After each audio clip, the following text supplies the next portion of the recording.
আসসালামু আলাইকুম। আর রিহলা হজ অ্যান্ড ওমরা সার্ভিসে আপনাদেরকে স্বাগতম।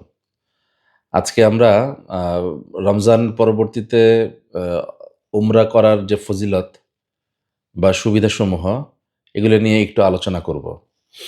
রমজানের পরবর্তীতে শাওয়াল মাসের অথবা শাওয়াল মাস ছাড়া রমজান ছাড়া যেকোনো সময়ই উমরা করার জন্য অনেক ফজিলত রয়েছে।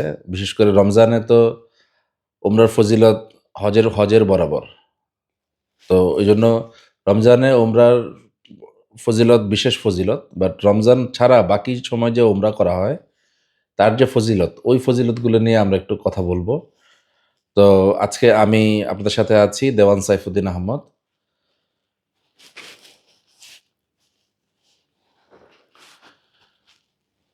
তো উমরার ১ম যে ফজিলত সেটা হচ্ছে যে গুনাহ মাফ হয়ে যায়।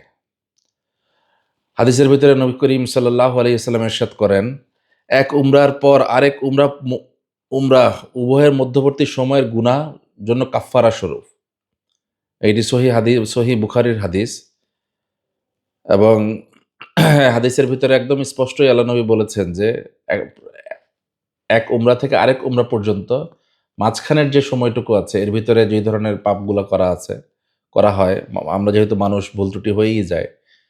তো সেই গুনাহগুলো কিন্তু আল্লাহ তাআলা মাফ করে দেন এবং এই উমরার কিন্তু দারিদ্রতা বিমোচন হওয়া এবং সচ্ছলতা লাভ লাভ করার জন্য হজ এবং উমরার কিন্তু এক বিশেষ গুরুত্ব রয়েছে। আল্লাহ তাআলা তার নবী সাল্লাল্লাহু আলাইহি সাল্লামের মাধ্যমে হাদিসের ভিতরে ইরশাদ করেন, তোমরা বারবার হজ ও উমরা পালন করো। কারণ এই ইবাদত দুটি দারিদ্র্য ও গুনাহকে এমনভাবে মুছে দেয়, যেভাবে কামারের হাপর লোহা ও সোনার উপর মরিচা বা ময়লা দূর করে দেয়। সুনানে নাসাইর হাদিস। আর উমরা বা হজ করতে যাওয়া হচ্ছে ভাই আল্লাহর ঘরে যাওয়া, আল্লাহর মেহমান হওয়া। তো দুনিয়াবি যদি আমরা দেখি যে দুনিয়াতেই যদি কেউ মন্ত্রী এমপির মেহমান হয়, তার বাসায় যাওয়া আসা থাকে, তাহলে তার কত সম্মান, কত কদর থাকে সমাজে। আর সেখানে অ্যা যদি তারও উপরে যদি হয়, যদি প্রধানমন্ত্রী, রাষ্ট্রপতি অথবা বিদেশি কোনো দেশের সাথে দেশের রাষ্ট্রপতি বা মন্ত্রী এমপিদের সাথে যোগাযোগ আছে, তাহলে তো তার কদর আরো অনেক বেশি।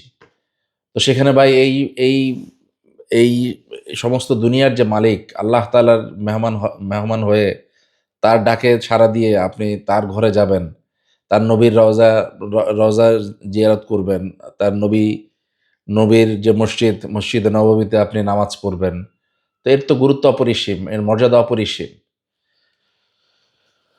তো এইজন্য ভাই রাসূলুল্লাহ সাল্লাল্লাহু আলাইহি ওয়াসাল্লাম বলেন, হজ ও উমরা পালনকারীরা আল্লাহর মেহমান। আল্লাহ তাদের ডেকেছেন, তারা সাড়া দিয়েছে। তারা আল্লাহর কাছে যা চান, আল্লাহ তাদের তাই দান করেন। ইবনে মাজার হাদিস। আর এই হজ বা উমরা পালন করার কারণে যেটা হয় যে ভাই ঈমানি শক্তি বৃদ্ধি পায় এবং আত্মিক প্রশান্তি মিলে। কারণ ঈমানি শক্তি তখনই বাড়ে যখন কোনো ইবাদতের ভিতরে থাকা হয়।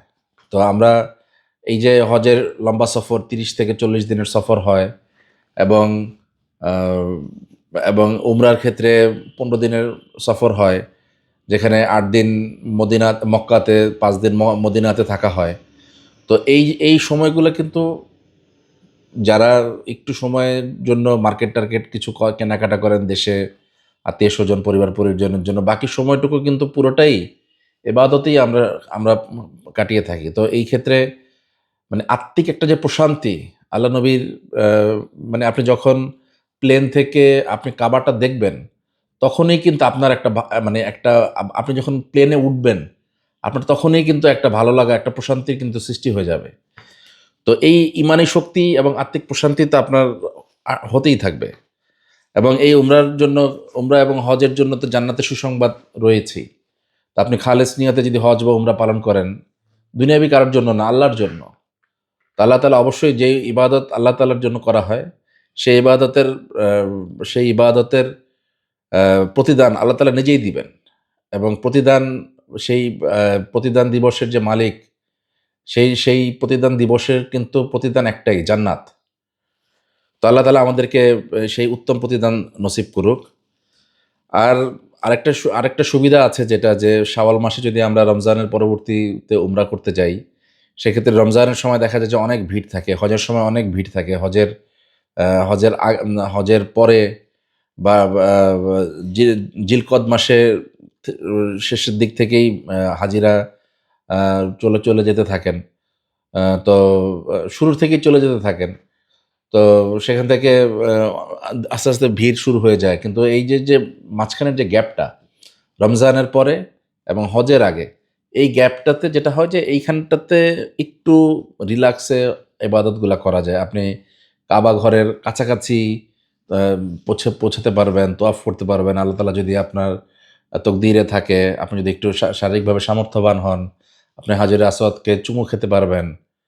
কেমন? তো এই যে বেশি থেকে বেশি ইবাদত করা, তো এই ইবাদতের সুযোগটা কিন্তু এই সময়টাতেই অনেক বেশি পাওয়া যায়। এজন্য আমরা আর রিহলা থেকে আমাদের একটা উমরার একটা কাফেলা নিয়ে আমরা আ বা শাওয়াল মাসে ইনশাআল্লাহ আ আল্লাহর ঘর মক্কাতে যাবো। সফরটা ১৫ দিনের থাকবে। ৮ দিন আ মক্কাতে এবং ৫ দিন মদিনাতে, আর বাকি ২ দিন যাওয়া আসার যে আ ট্রানজিট এবং ঘোরাঘুরি, এগুলোর ভিতর বিভিন্ন বিভিন্ন নিদর্শন দেখা, এগুলোর ভিতরে থাকবে। তো আল্লাহ তাআলা আমাদেরকে কবুল করুক। আরেকটা জিনিস কিন্তু মনে রাখতে হবে, সেটা হচ্ছে উমরা পালন করলে কিন্তু যদি আপনার হজ যদি আপনার কবুল ফরজ হয়ে থাকে, তাহলে কিন্তু উমরা দিয়ে কিন্তু আপনার ফরজ হজের কিন্তু আম আ সেই ঘাটতিটা কিন্তু পূরণ হবে না। আপনাকে ফরজ হজের সময়ই করতে হবে। যদিও রমজানের ভিতরে উমরা করা ফরজ হজের বরাবর সোয়াব পাওয়া যায়। কিন্তু সেইটা দিয়ে কিন্তু আপনার হজটা আদায় হবে না। তো এজন্য আপনাদের যাদের আপনাদের যাদের উপর হজ ফরজ হয়েছে, আপনারা অবশ্যই দ্রুততার সাথে আ আমাদের সাথে হোক অথবা অন্য অন্য কারো সাথে, যারাই বিশ্বস্ত এজেন্সি যারা আছেন, যারা ওলামা ইকরামের সাথে এই কাফেলাগুলো পরিচালনা করেন, আপনারা তাদের সাথে যোগাযোগ করে আপনার বড় হজের জন্য আপনার প্রস্তুতি নিন। এই ২৬ সাল তো শেষ হয়ে গেছে। এখনই ২৭ সালের জন্য প্রস্তুতি নিন এবং ইনশাআল্লাহ আ আপনাদের সাথে ২৭ সালের বড় হজেও আমরা কাফেলা নিয়ে যাবো। আপনারা যারা আগ্রহী আছেন, আপনারা অবশ্যই আমাদের সাথে যোগাযোগ করবেন। তো আজকে আর কথা বাড়াবো না। আ আপনাদের কাছে দোয়া চাই। আপনাদের জন্য আ শুভকামনা থাকবে। আল্লাহ তাআলা আপনাদেরকে নেক হায়াত দান করুক।